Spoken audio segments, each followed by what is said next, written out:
I remember the first time seeing Gone with the Wind. And I remember thinking, oh my gosh, I want to be Scarlett O'Hara.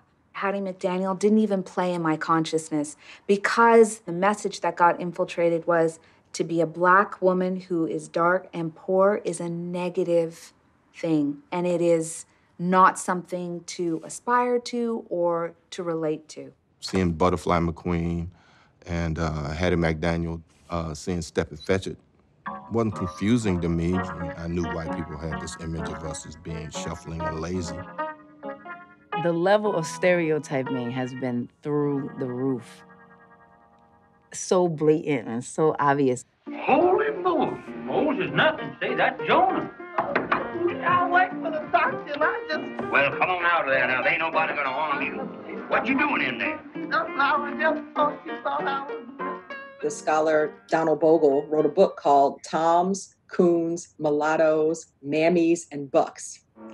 The movies did not invent these stereotypes. They came from much older traditions of representing Black people across media and literature and theater. And the movies just picked up on those things, but then I think also really amplified them and circulated them more broadly. I'd like to black my face, put on a stovepipe hat. On a February morning, a tiny baby boy was born. Well, thank you, boys. Here's my card. Anytime you're up my way, drop in.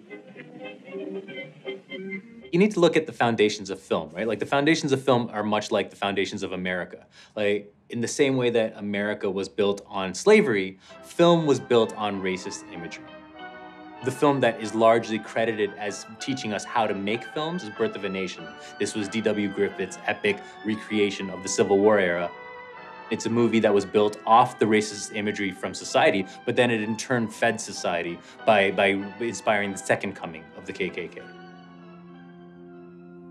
In any case, I became the first Black to be signed to a long-term contract, 7 years.